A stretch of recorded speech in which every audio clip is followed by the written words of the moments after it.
we owe it to ourselves to not only vote, but to organize within our own households, organize within our own families, to set a voting plan.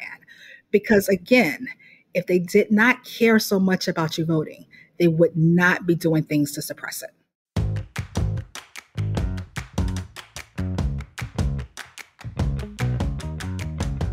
We got to address the suburban women problem because it's real. What do an economist, a microbiologist and state representative, and a fierce advocate for democracy have in common? We're all suburban moms. The far right is trying to win over suburban women by pretending they're reasonable, even relatable. But we're smarter than that. Join us for a political journey through the eyes of suburban women, one conversation at a time. Welcome to the Suburban Women Problem, a podcast from Red, Wine, and Blue. Hi, everyone. Thanks for joining us. I'm Jasmine Clark. I'm Rachel Vindman. I'm Amanda Weinstein. And you're listening to the Suburban Women Problem. The 2024 election is getting closer and closer, and I know we all have feelings about the debate, and we'll definitely talk about that in a minute. But what's more important than tuning into the media circus is talking to everyone in our lives about voting. This week, we got the chance to talk to Daria Dawson, the executive director of America Votes. Even if the debate and the recent news has us feeling down, the stakes haven't changed, and getting out the vote is more important than ever. All right, so let's get into it. The last few days have been, I feel like rough is an understatement, but I'm just going to use that word for lack of vocabulary at the moment. But all right, so how are we feeling right now? I mean, I think everyone is nervous about November, and I think everyone should be nervous about November. And I think that is an important place to at least start a conversation, is that we all want to see the best outcome in November. So some of the debates I've seen online are trying to suggest that some people are just not worried, or they suddenly like Trump and that's who they want to vote for, or that they aren't going to vote. And that's not what I'm hearing from the people who are concerned. They do not want Trump in office, and they will be voting, and they're very concerned right now. I feel like when it comes to concern, so the debate was on a Thursday. I can't even remember what day it was. It's all Thursday. A blur. It was on a Thursday night. I know. And Friday morning, everyone has their hot takes, and everyone kind of decided how they felt about the debate. Me personally, I think I'm one of those people that I try to find the good in every situation. And not every situation has good, but I try to. And so that's the approach that I took. But Saturday morning, I launched a canvas for my state house district. And, everyone was very energetic. Everyone was very happy. Everyone was ready to get on the road. And one of the people at the canvas said to me, after watching Thursday's debate, at first I was a little upset and disappointed, but now it just made me realize just how much harder we need to work. And so this is giving me something to do. This is helping me realize that we still have a mission. And so, yes, I do think the initial That's a great take. Backlash to the debate was that Biden didn't perform the way we would have liked for him to perform. And to be fair, he is going up against an actual showman who's performing is all he does. But the response wasn't, at least for the people in my area, the response wasn't, oh no, doom and gloom. It was all right, clearly we got to work even harder. Whatever is going on at the top of the ticket, we definitely need to have a Democrat running our country for the next 4 years. But we also need to get on the ground and just start doing things. So I'm hoping that's not an anomaly. I'm hoping there are a lot more people that are just hey, what do I need to do to make sure that Trump is not the president for the next 4 years? And I know a lot of people want Biden to, quote, step aside, step down, whatever, all the different things. But my personal opinion is that is even scarier to me because while one side is coalescing behind their candidate, who is a horrible freaking person, that starts a whole new scramble and a whole new fight that I don't think right now is the time to do it. We should have done that. Oh, like if we were going to do that, it should have already been done. There's no presumptive next up. Mm-hmm. So like, I don't know what that looks like. So that's where I am on it. I know people have opinions, but that's just where I am. Again, trying to see glass half full. Someone sent me a draft op-ed that a friend of theirs wrote yesterday, and I read it to Alex. And actually, you are a delegate, are you not, Jasmine? I am. Oh, yeah. I am. Okay. So when I was reading it, it just kind of got like sort of farcically funny because it's, you know, and I told Alex, I was like, you know what this reminds me of? When Ellie, our daughter, had a D in a class and she was like, don't worry, Mom and Dad, I'm going to get it up in like 73 easy steps that are like really hard steps. But she has ADHD. So she often like underestimates like how difficult those things are going to be to actually accomplish. So, you know, kudos for the positivity, but like, it's not so easy to do all those things, Eleanor.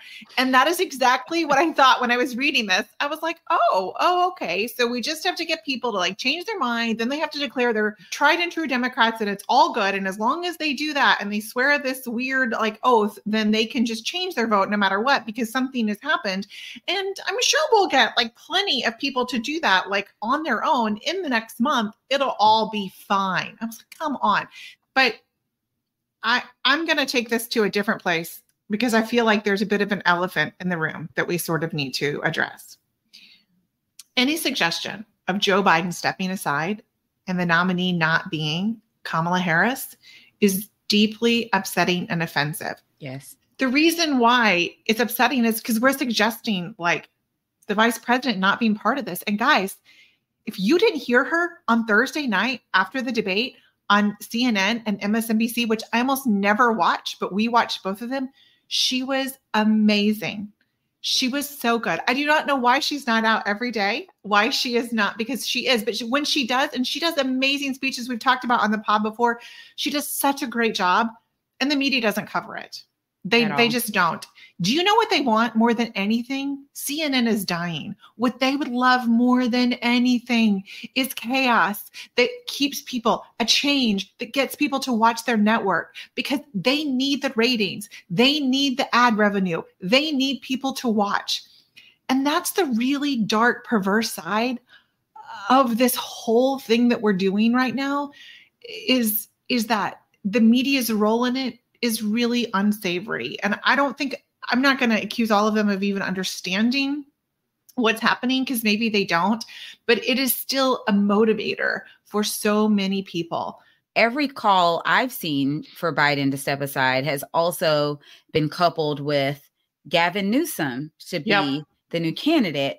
And then I am immediately like, how did we just completely skip over the vice president of the United States? Mm-hmm. And that in and of itself is just a prequel of the type of chaos we would see if that were to be the scenario. And so that's one of the things I would just warn people. I get it.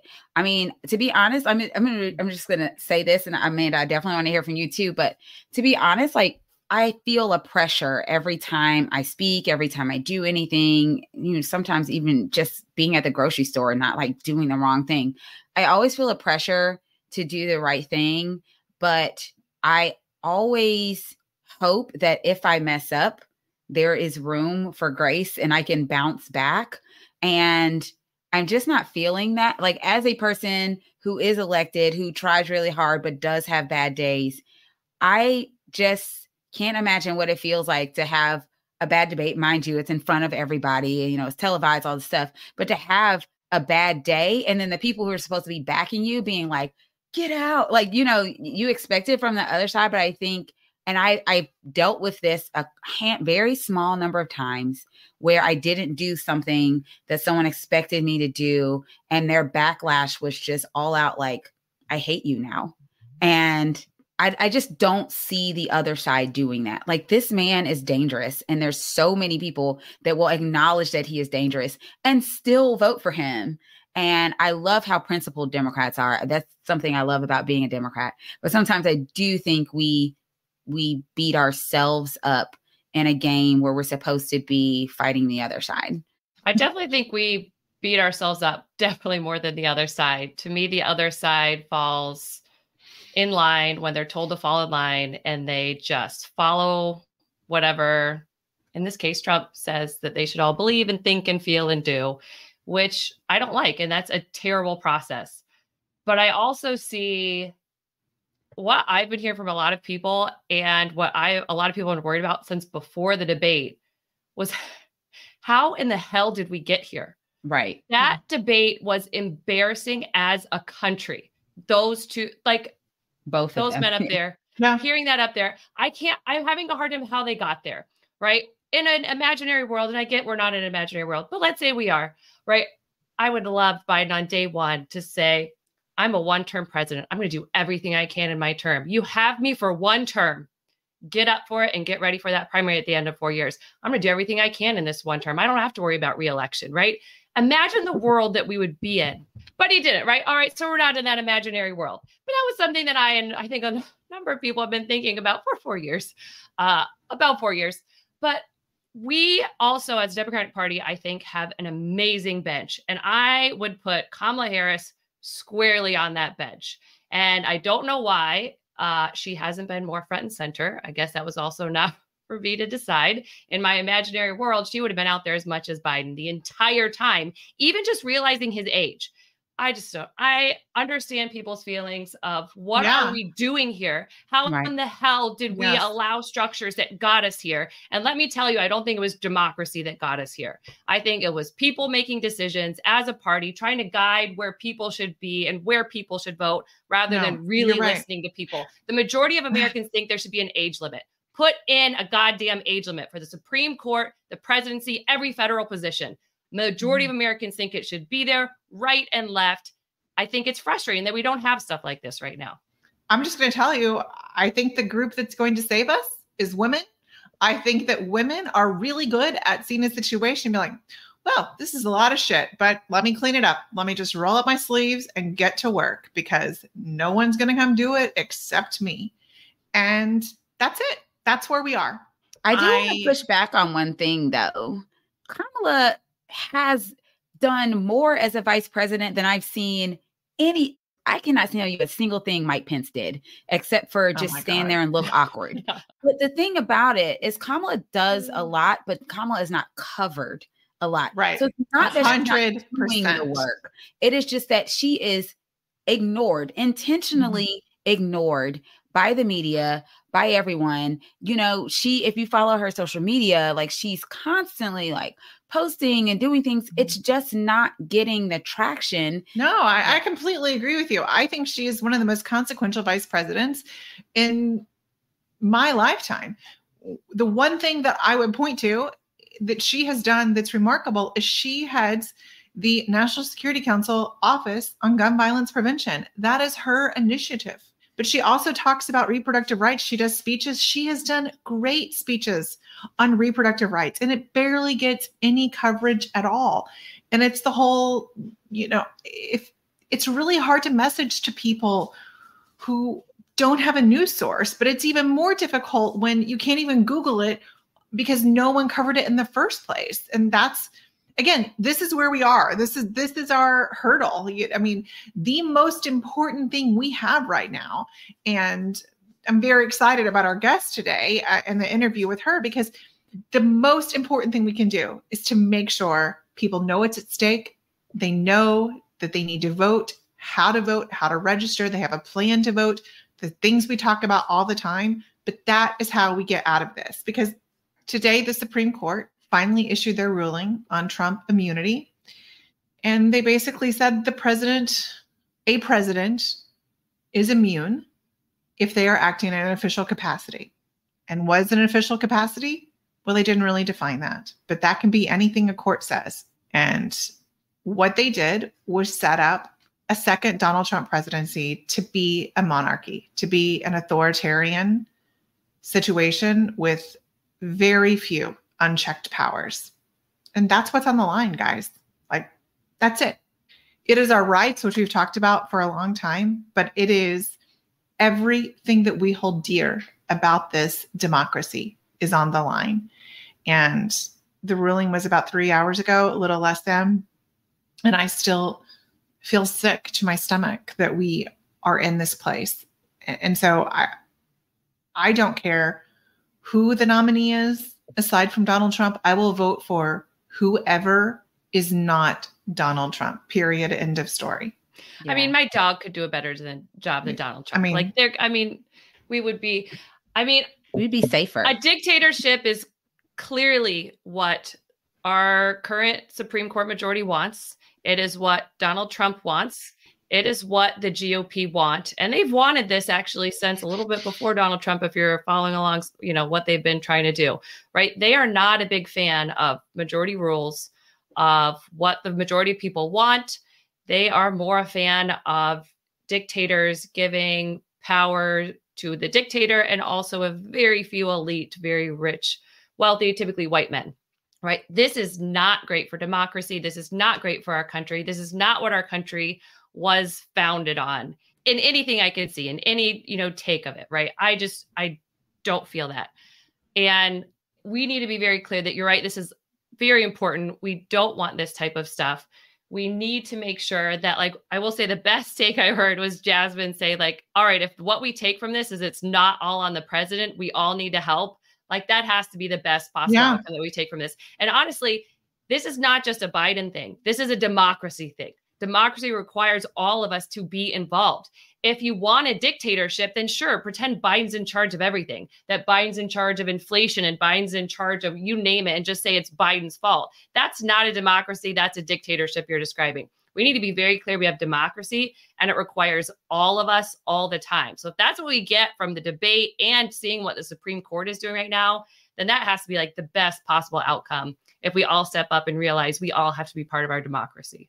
Use your fury to motivate you, to fuel you exactly. to do more. I mean, that's it. I mean, I saw Mia Farrow actually on Twitter said, how do we get calm again? I'm like, if you find out, let me know. But until then, I'm going to let my fury fuel me to do more every single day. And I think that is something that has been on my mind lately. I mean, let's just be honest, guys. The Supreme Court has just been horrible.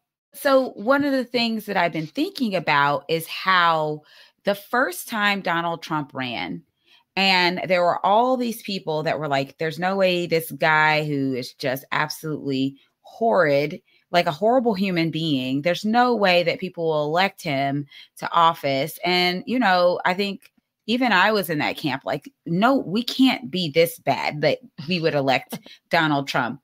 Then all of a sudden, some Republicans huddled up and said, well, let's not look at it as electing Donald Trump. Let's look at it as choosing the next Supreme Court justice. Right now, our Supreme Court is making a mockery of our Constitution. It is pretty much scaring the crap out of me that a lot of just basic freedoms that I thought were just kind of ingrained in our society could very well go away. I mean, at this point, the Supreme Court is letting people dang near die because they need abortion care in order to live. This is where we are as a country, and it can be attributed to who we elect as president. So maybe you are not the biggest fan of Joe Biden and his debate performance, and you're just I do not like the idea of voting for a guy who is old enough to be my great-grandfather. Maybe that's your position, but can you vote for the person who is likely to have one, maybe two Supreme Court picks over the next 4 years and what our Supreme Court would look? Imagine having a Trump dictatorship, which is what he wants, and a Supreme Court that is absolutely 100% loyal to everything that he wants to do. So if Joe doesn't motivate you, then maybe the idea of having a Supreme Court where those people will be there for 30, 40, maybe even 50 years, and a person at the helm who has said out loud on numerous occasions, he wants to be a dictator. From day one. That's what President Trump has said. That's right now what's on the ballot. So it is. That is it. I mean, it is dictatorship or democracy. Who cares what the names are? Those are the choices. Dictatorship or democracy. Choose your fighter. Yep. I mean, I just think right now there's a lot of conversations we're not having because we're having the conversations that are chaotic of Thank you. Even about the debate and about like whether like we're saying Biden should step down. Shouldn't Trump step down? Of course Trump should step down. Why He's is no never one going saying to that do though? that. But no one is actually writing full page articles about that. Like, imagine if Joe Biden, every time the moderator asked him a question, imagine if Joe Biden just started talking and just saying whatever the heck he wanted to say, had nothing to do with the question. People would have been like, the poor guy is senile. He doesn't even know where he is right now. He's just grandpa ranting. That's literally what Trump did. That's like, what we got. I was like, this dude is not in the same room with these moderators. Like, he is having his own conversation. He knows exactly what he wants to say. Questions be damned. And if Joe Biden had done the exact same thing, then we would be calling him crazy. Yeah. We would say his mind is gone. Really he just would, makes because things it up would- on the spot, I think. Yeah, So it's hard. and Like, how would I you mean- even prep a debate for No, like, you have it's no not. idea Exactly. what lie is going to come out. It's like, it's And you're just- fairly unprecedented Yeah. in terms of I mean- the amount of lies he can spew out. But I mean, part of the Republicans don't care about replacing him No. because they don't actually care about him being in office, right? If you have like heard about the Project 2025, Yes. they don't yes. care. They really don't care who's office. They've got in office. They have got a plan. Trump's in office. Sure. Fine. That's fine. We've got a plan for exactly what we're going to do on day one, who we're going to staff, who we're going to take out, the policies we're going to put in place. They don't care whether or not he's in office because they already have all the policies, all of the plans, where I feel like, I mean, Jasmine, I think it comes back to what you said, like, we put so much hope in a president and a person, right? And we don't talk about policies and what we can do and what we can get done and what we need to get done and what our country needs and what most people want. And all of that just like gets lost in the conversation. Yeah. I if I may, I would like to read Justice Sotomayor's thing that she wrote about the immunity decision, because it really struck me. Never in the history of our republic has a president had reason to believe that he would be immune from criminal prosecution if he used the trappings of his office to violate the criminal law. Moving forward, however, all former presidents will be cloaked in such immunity. With fear for our democracy, I dissent. And furthermore, it is. And yes, it is. It's sobering on so many levels. But Chief Justice John Roberts wrote, in his majority opinion, as for the dissents, they strike a tone of chilling doom that is wholly disproportionate to what the court actually does today.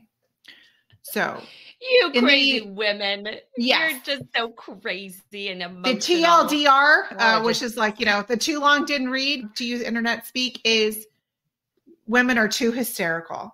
And that is what the Chief Justice is saying to us, all women, the women on the court, the women of America. You are too hysterical.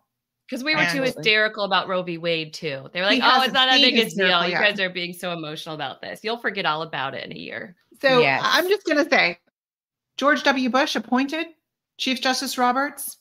In my opinion, George W. Bush should speak out about this because he has 2 daughters. He has granddaughters. I am tired of people sitting on the sidelines and acting like this doesn't care, because the only reason they don't care is a privilege, because it will never affect them, or so they think. But they are coming for every single one of us. And this is personal to me. And you guys all know this is very personal to me, but it is not just me and my family. It is all of us, because what goes wrong? Look at Saudi Arabia. What goes wrong when you cross a king? They chop you up with a bone saw. There is nothing they cannot do. And this is what we are setting up. And this is not hyperbole. You can look at so many brilliant legal minds of our time, and they are saying it is impossible to overstate how serious this is. But wait, there's hope. I sound like a preacher. I have the antidote. It is voting. It is making sure our neighbors know what is at stake. I keep saying that, but you guys, a lot of people don't know what's at stake. Yeah, they're voting, but they don't understand the enormity of what we are voting for. And so we have to build that in addition to making sure that they are registered, that they have a plan to vote. We have to make sure they know how critical it is and what is on the line. And too many people don't know right now. Yes. I mean, that's perfect. I mean, I think that every election, I approach it in that way. I think I've always approached elections in that way, but I sometimes have to step outside of my political bubble. So here's the truth, y'all. Outside of our political bubbles, because I think we all have a bit of a bubble in some way, outside of our political bubbles, you know how many people don't even know that there was a debate? Like, I know that sounds crazy. Most voters don't watch the debate, and these are voters. Most voters don't watch the debate, let alone most Americans. Yeah. So I think for those of us that are in it, we have like these very strong feelings. But there are a lot of people that are just going on about their day to day. If you ask them how they felt about the debate, they would be like, what are you even talking about? When was it? Where can I watch it on YouTube? Maybe if I have time. And so we talk so much about relational organizing.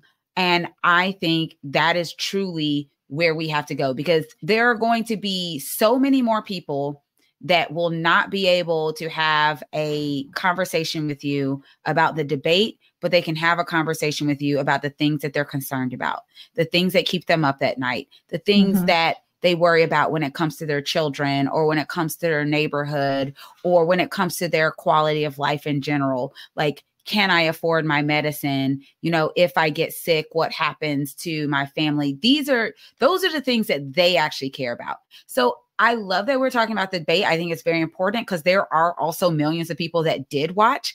But for those that didn't, they still need to hear from us, and they still need to hear why it's so important. And they also need to understand like what's at stake. I mean, we brought up Project 2025 like very briefly.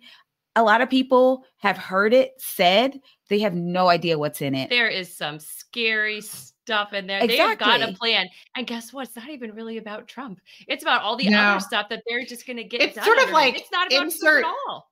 Anyone here. He'll let them do it. I mean, like, that's the thing. It's he will let them do it. But it's not, it could be anyone. It's just like, who can we get elected so we can do the crazy stuff we want to do? It's like, whose parents are out of town so we can have the party at their house. Yes, literally. But a really terrible party. Like, and so that's what people need to know, because it's not just about a person. We get so hyper focused on the person. It is truly about what these people want to do with our freedoms, with our country, with so many other things. So I just think that that's really important. And I also want to say, if you are curious about Project 2025, Red, Wine, and Blue does have some information about it on their website. And that information or link to that will be in the show notes. Check it out. Just if anything, if you can't convince someone to get over the debate, then convince them that we don't want Project 2025. 2025 is next year. Convince them that this is not the world that we want to have. And so don't vote for the guy. Just vote against this bad thing, or vote for better things that you will get under a Democratic presidency. Love All right. So we're going to take a quick break. And when we come back, we'll be joined by Daria Dawson.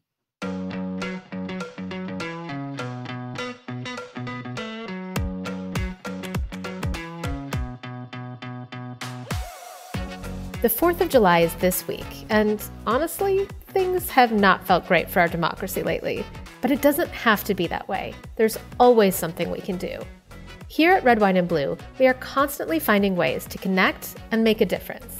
If you haven't already done so, please join us at pod.redwine.blue/join and encourage your friends to join too. The fight is far from over, and the time to take action is now.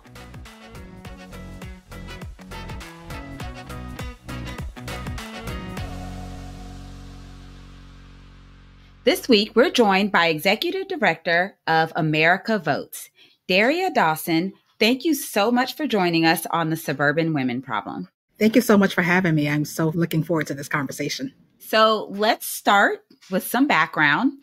What exactly does America Votes do, And what makes it different from other get out the vote organizations?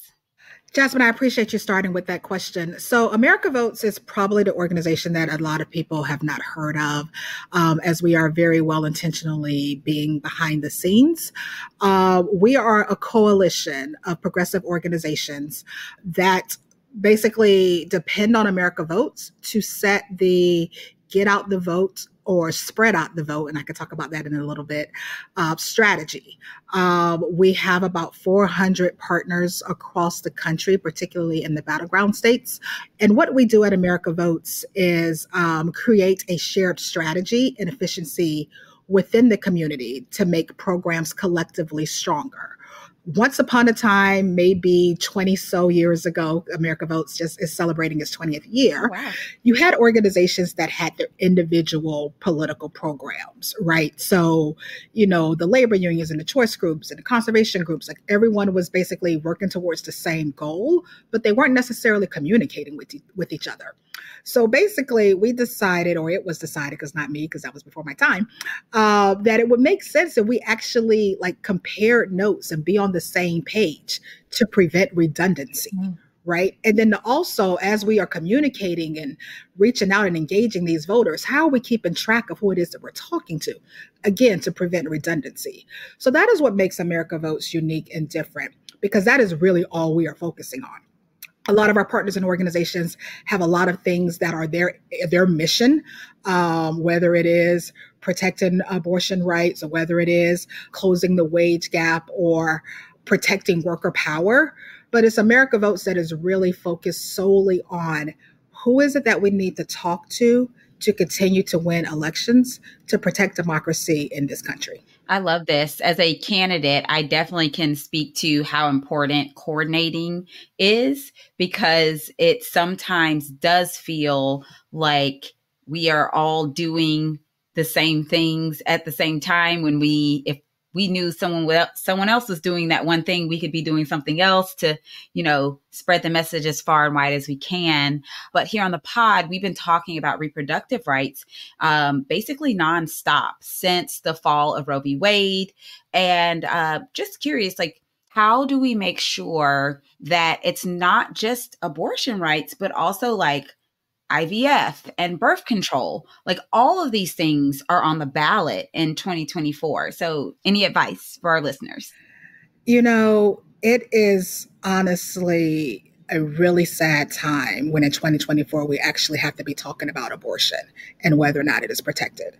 And what that means for not only just women, but people in general who are wanting to decide when, if, and how to start a family. And how, with the Dobbs decision overturning that, which is, I think, 2 years exactly as we are recording this, a government intrusion into personal business. Absolutely. Period, full stop, point blank. Yeah. And that is how we have to communicate with key constituencies, particularly women, but also, women of color, people of color. As you make family planning decisions, young people, it is not just about abortion. It is about reproductive health. It is about birth control. It is about whether or not I want to use the updated science and technology to plan my family. And I think one thing that we tend to forget, and I'm saying this as, a political operative who's been doing this for 20 something years now. I think one thing we tend to forget when it comes to federal elections is that every election, whether it's the presidency or a midterm, is about the courts. And this not the current administration, but the last administration was able to appoint 3 judges to the Supreme Court. That court overturned Roe v. Wade. Right? So as we think about what's at stake in this elections, the judiciary system, which used to be very impartial and decided what was between right and wrong, used to have unanimous decisions on things like interracial marriage and Brown versus Board of Education. And you could watch right now as, the Federalist Society puts their judges up and they can't even say whether or not Brown versus Board of Education is the constitutional law of the land. Bizarro world. Right. Right. So it is not going to stop, unfortunately, on women's reproductive health. It is basically about freedom and how the government decides to intrude on our personal business. That is what is happening right now. Absolutely. And that is how we connect with the voters to make sure that they know it is about government intrusion, regardless. You're so right. Yeah. You've said that your parents taught you that everyone we elect, from the president to the county dog catcher, shapes our lives. I'd love to hear more about how your path led from there to your current work. Yeah, I don't think I actually set out to be an executive director. No one really sets out to do that. Very true. I am with you on that. Sometimes I'm like, how did I get but here? If you're good, you're good. They're like, right. But I grew up, I'm a Black woman from the South, and both of my parents were educators. And I say were, I still have them with me, but they're both retired now. So both of my parents were educators that benefited wholeheartedly from the systems that were put into place due to who was elected into office, right? We're talking about Pell Grants. We're talking about, the freedom to go to, to have an education. So they are part of that baby boomer generation.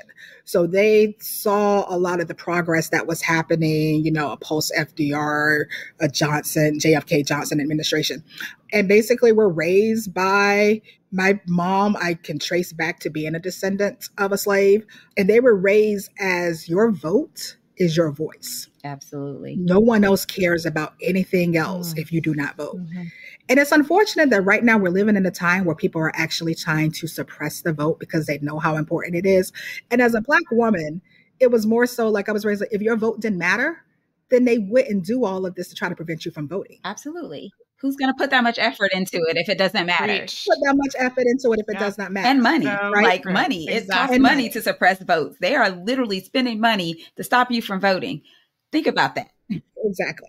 So like as a part of, being raised by educators and, I was very fortunate that there were things like history lessons that were actually taught in schools when I was in school. But my parents took it to another level of like teaching us about where we came from and what it is that we need to know. I learned about Emmett Till from my parents. I learned about the 16th Street church bombing, like why would people go out of their way to basically be so cruel?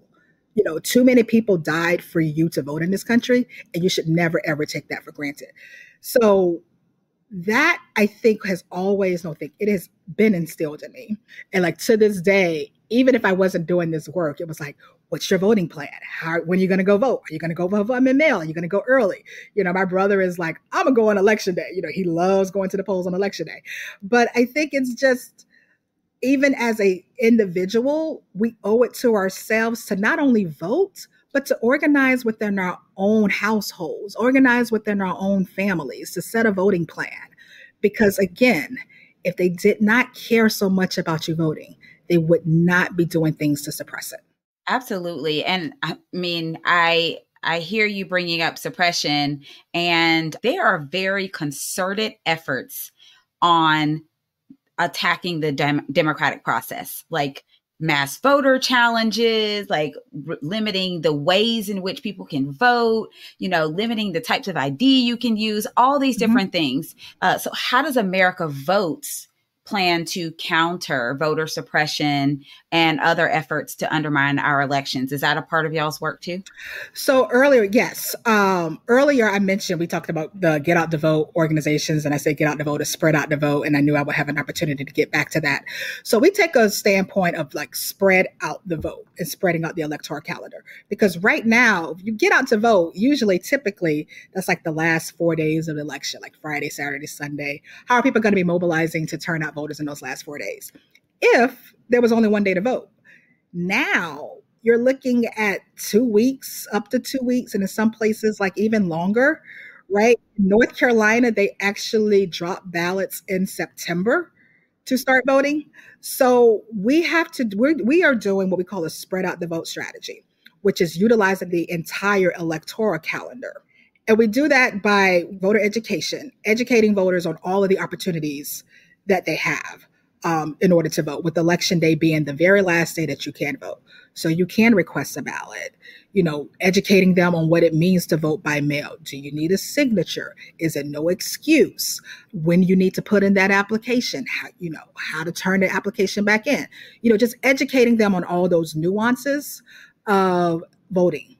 I think it's also unfortunate, and it's very rare that I watch the Republican candidate for the president of the United States in 2024 on TV. But I happened to catch a glimpse of this past weekend's rally in Philadelphia.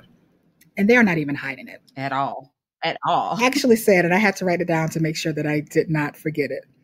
They're focusing on securing the vote. And we don't need the votes. We don't need the votes. We just have to secure the vote. What? Oh, wow. Yeah. What is that? Are we hearing what that means? Right? So we don't need votes. We're just going to make sure that the other side does not vote. We're going to do everything in our power to restrict their voting. Right?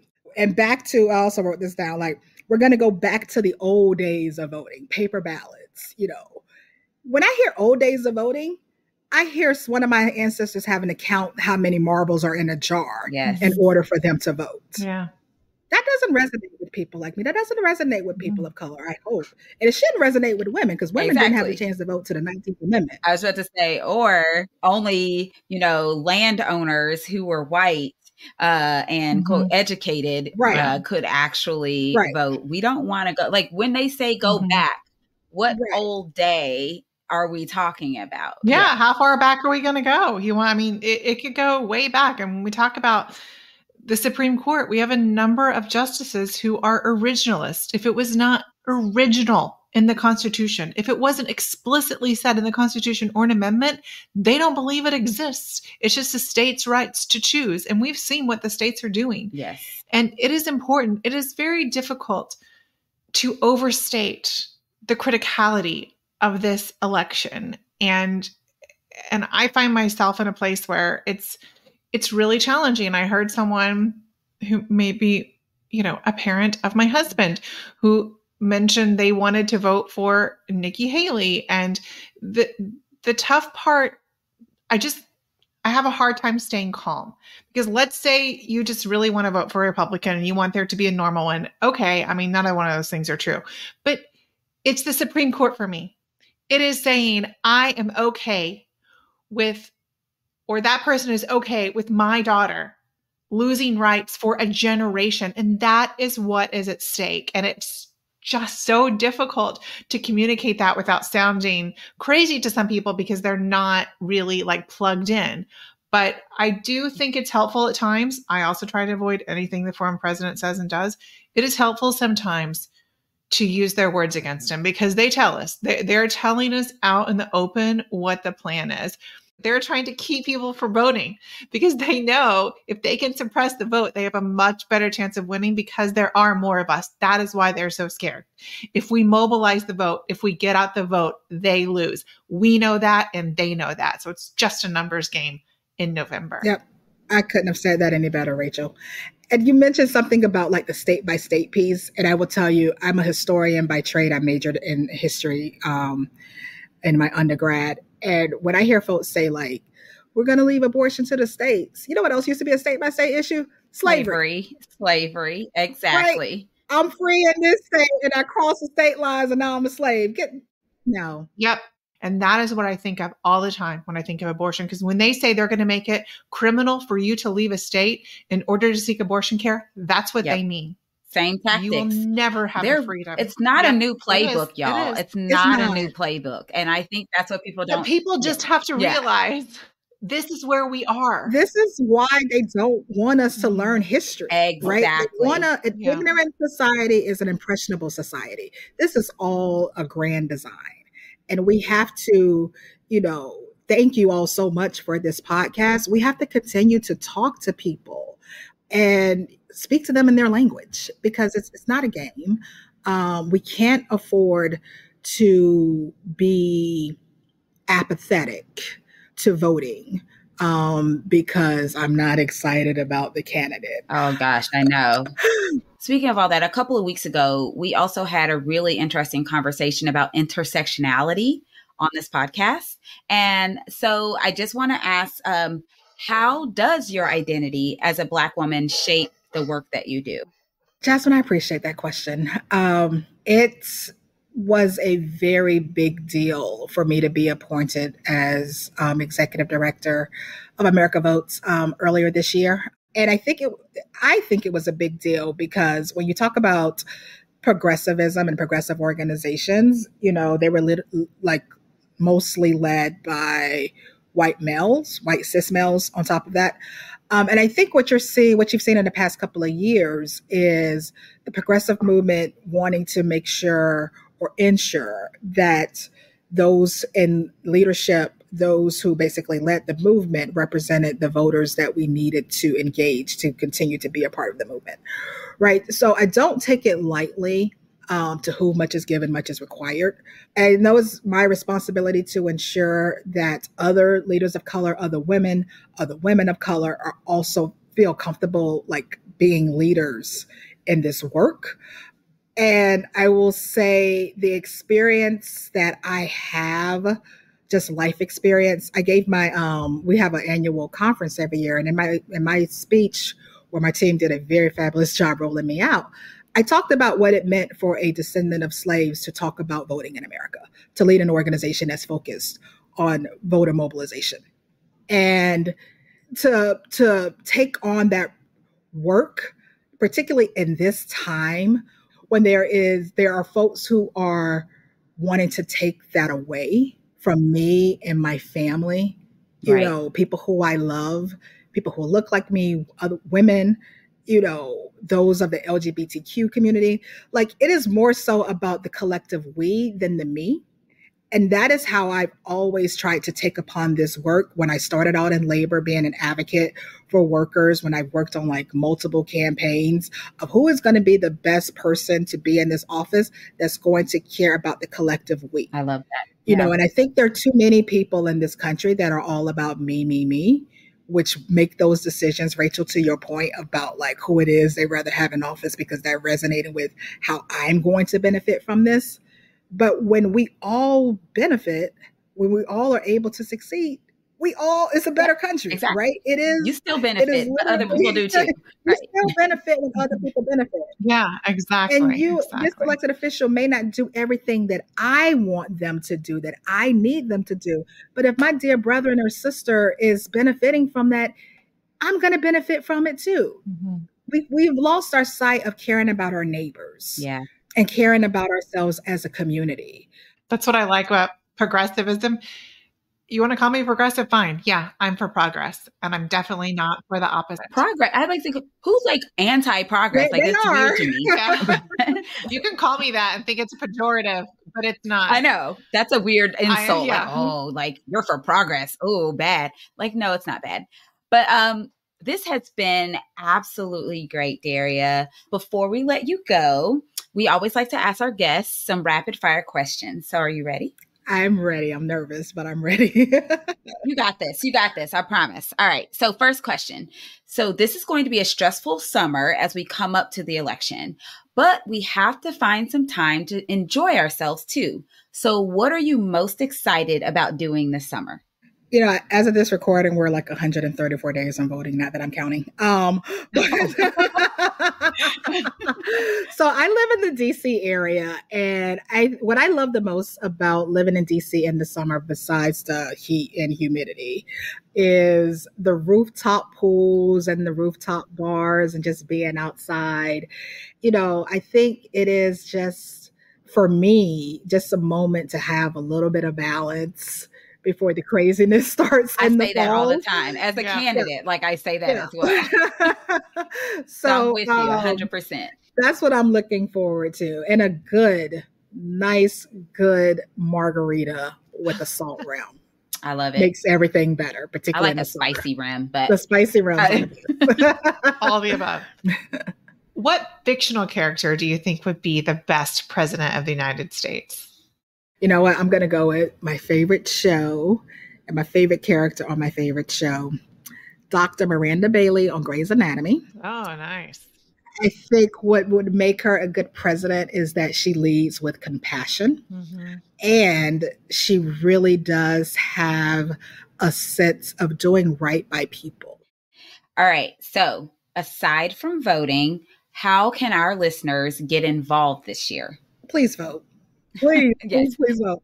Yes. In addition to voting, as I mentioned earlier, my family, we always had a voting plan. Like, how are you getting your ballot? When are you going to mail it back? When are you going to go? Are you going to early vote? Are you going to vote in person? Are you going to vote on election day? I think work with your family and friends on a voting plan. We all have large networks, right? Don't be afraid to have those conversations. And you may not necessarily have to get into the candidates, but just ask them, what's your plan to vote this year? So where can listeners go to learn more about America Votes? Yes, we have a website, americavotes.org. You could go to our website and you will find all the partners who are a member of a coalition. As I mentioned, we have over 400 partners across the country that are at our table. And I would just encourage folks to get to know who our organizations are, who the partners are. I love it. I could listen to Get Out the Vote organizations do pitches and talks forever, because this is not the time to debate whether or not this should be necessary. It shouldn't be, but we are also paying the price for a lot of years of neglecting and for apathy. And so this is where we are. So I'm not going to talk about that. What I'm going to talk about is there's a lot of people who are dedicated and committed to making sure that everyone can vote, and we should absolutely exercise that privilege. But, it has not been something that we've emphasized enough in our country. And this is where we are right now. And a lot of people want to change that. And it's a beautiful thing to see how many people are committed and working on this. I know. I love it too. I have a similar story to you, Daria, and that one of the things that I think about is the fact that at the age that I ran for office and won in the state of Georgia, my grandmother did not have the full right to vote yet. So the Voting Rights Act of 1965 didn't pass until my grandmother was in her 40s. Mm-hmm. And I got elected in my 30s, and I do not take that for granted. And so I always think about that when I think about attacks on democracy. I think about the fact that my grandma got to see her granddaughter doing something that she probably couldn't even fathom doing in her 30s. And that's not lost on me. But Daria, this has been an amazing conversation. And I just want to say thank you so much for talking with us today on the Suburban Women Problem. Thank you both so much for having me. This was so much fun. And I am always open to coming back. This is a great conversation. Thank you.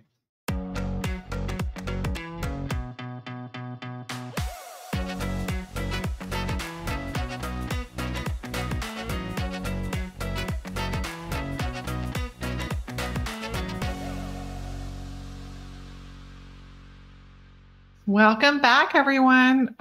What an inspirational interview. After the interview, I was so excited. I remember feeling just so fired up about this. And then we had that interview last week, and then by the end of the week, everything sort of went off the rails. But guys, it's going to be like that. Okay. It's going to be like that until November. And I'm sorry. And I don't want to be the bearer of bad news, but you need to brace yourself. Moms who know nothing about that. It's always smooth sailing. Never have we had I was to say, guys, this is nothing. This is nothing again, we haven't dealt with before. Again, I always go back to okay. We're going to clean it up because that's who we are. We're going to save you. Even the people who don't want to be saved, even the people who are in this tent, but think that there should be a litmus test for other people entering the tent. Yeah. Take a beat and let's just not fight each other. Let's keep our focus on our opponent, on what we're trying to accomplish, the future that we want for our children, because we cannot get distracted by everything else. Absolutely. All right, guys. So I think it's a good time to switch over to our Toast to Joy. So Rachel, we'll start with you. What's your Toast to Joy this week? On Friday, the former president had a rally, and he was talking about my brother-in-law's opponent. But in the course of it, he said that the Vindmans are the worst, and we've got to do something about them. Quote, "We have to get them out." And that kind of language, that kind of talk from the former president of the United States was jarring, to say the least. I had to make a tear-filled call to my daughter's camp to make sure they understood that it's a threat. And, it was just a horrible situation. But We had a great evening with friends. And then on Saturday morning, I had committed to attend a community rally in a community about 20 or so minutes from where I live. And it was a rally, a peace rally. I was invited by my local Moms Demand chapter. And it was just really what my heart needed for a variety of reasons. It was like doing something, because, so many times after Thursday night, after the threat, it feels like you can't do anything, but you can, because what we were doing, what Moms Demand was doing, was just, showing support for this community who was like, we want peace, we want change in our community. But one of the things that really spoke to me was one of the speakers said, peace isn't the absence of conflict, it's the presence of respect. And the beauty of that is like, I need to hear this too, whether it's me driving in my car, getting frustrated, or someone going in front of me. Like, it doesn't mean that you're not upset, but just respect that other person and respect who they are and where they are, and let it go. And that's what they're seeing with a lot of the gun violence in their community, is a lot of anger. And, this is really an important thing. So I needed that. I needed to get out and do something that was for someone else, support others in my community. But the reality is they supported me too. I mean, their encouragement and their drive to do something to make their community better reminded me that we're all in this together, and we will be nothing if we don't support each other.